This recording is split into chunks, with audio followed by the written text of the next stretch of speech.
Let's also take a look at the weather update coming at this point of time, where the rainfall has stopped in Maharashtra with only light drizzles being reported at this point of time. However, the alert has been issued for the state. The alert states the coastal areas of Maharashtra may come under the grip of the cyclone Shakti. The weather department has therefore issued an alert for the next 24 hours, as in fact after heavy rainfall and inundation across the parts of Maharashtra have led to massive waterlogging and brewing difficulties for the civilians and across in the urban setting spaces as well. This is just a view on your screens of how the urban infrastructure was hit massively after heavy rainfall lashed the parts of Maharashtra. Shahid Ansari is joining me with more updates. Shahid, quick brief over the situation of the weather in Maharashtra, as light drizzle is likely to hit the cities in Maharashtra, while there is an alert placed by the IMD on the next 24 hours.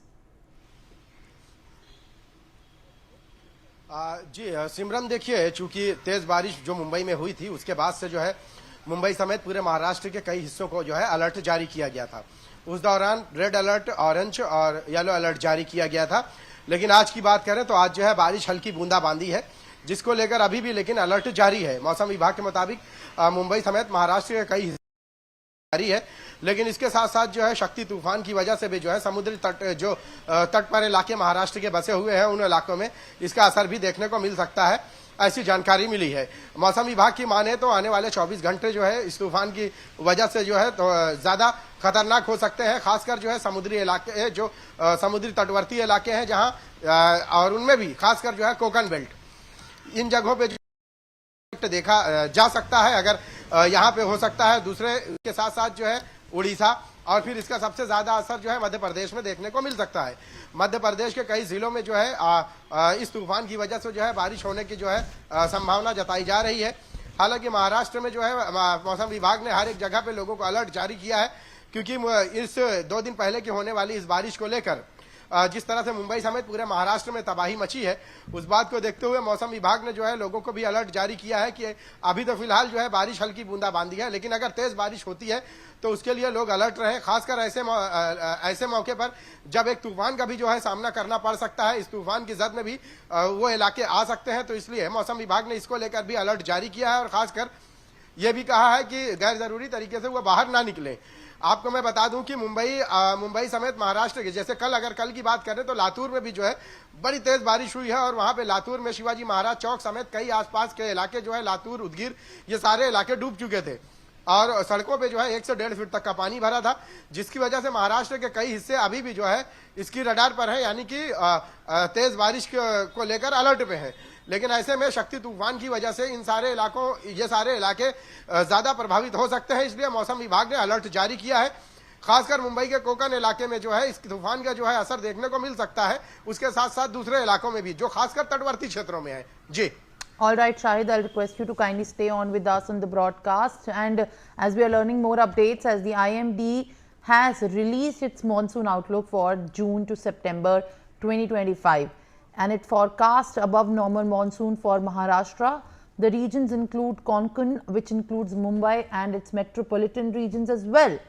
As per the report for the Konkan region, the normal range of the monsoon rainfall is expected to be recorded at 2871 mm, which is expected to witness above normal activity of more than 107% of the long period average. Shahid, the number of rainfall that we can expect this season, of the monsoon season that we categorically consider, is more than what is normal.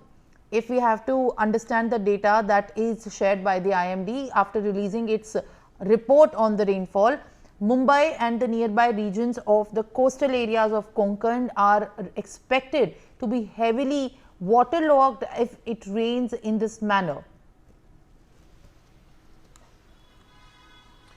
देखिए, मौसम विभाग ने जो जानकारी दी है, आज की बात करें तो खासकर जो है कोस्टल एरिया का आपने जिक्र किया है, और उसके साथ साथ जो इस मौसम को लेकर आगे क्या होगा, तो सबसे पहले समुद्र में जो है 4 मीटर से भी ज्यादा की जो है ऊंची लहरें उठ सकती हैं, इस बात की भी जो है संभावना जताई गई है। इसके साथ साथ कोस्टल एरियो में जो है इसका ज्यादा असर देखने को मिल सकता है। और चूंकि ऊंची लहरों को अगर बात करें तो अरब सागर में जो है दोपहर तकरीबन 1 बजे के आसपास, 1:03 के आसपास जो है मौसम विभाग की ओर से ये समय दिया गया है कि उस दौरान 4 मीटर से भी ज्यादा ऊंची लहरें उठ सकती हैं। इसके साथ यही वजह रही है कि मौसम विभाग ने 24 घंटों के लिए जो है अलर्ट जारी किया है। तटवर्ती क्षेत्रों की बात करें तो रत्नागिरी, कोकण, सिंधुदुर्ग, रायगढ़, मुंबई भी तटवर्ती क्षेत्र पे है, तो ये सारे इलाके जो है अलर्ट पर है। शक्ति तूफान का असर यहाँ पे भी देखने को मिल सकता है। अब दोपहर 1 बजे के बाद जो है ये हम अंदाजा लगा सकते हैं, अनुमान लगा सकते हैं कि इस तूफान का असर कितना होगा और कैसे होगा। अब अगर तटवर्ती क्षेत्रों की बात करें तो उन इलाकों में अभी भी मौसम विभाग ने इस बात की घोषणा की है कि उन इलाकों में जो है लोग ना जाएं, खासकर जो है ऐसे समय में जब तेज लहरें समुद्र में उठे या जो है हाई टाइड का ज्यादा असर समुद्र में देखने को मिले, क्योंकि तूफान रहेगा तो हो सकता है कि उसका असर आसपास के जो तटवर्ती क्षेत्र हैं वो अपने चपेट में ले ले, तो इसलिए अलर्ट रहना बेहद जरूरी है। आने वाले 24 घंटे मुंबई और मुंबई से सटे तटवर्ती क्षेत्र और महाराष्ट्र के वो सारे इलाके बहुत ही संवेदनशील और बहुत ही ज्यादा सेंसिटिव रहेंगे, इसलिए लोगों को इस बात की अपील की है कि गैर जरूरी तरीके से समुद्र तट और समुद्र के किनारे या उन इलाकों में बिल्कुल भी ना जाएं। जी सिमरन। All right, Shahid, thank you very much for sharing these latest updates and the brief of the IMD, as close eyes are on how the situation unfolds once rainfall and heavy monsoon rainfall triggers to hit the coastal regions of Maharashtra as well.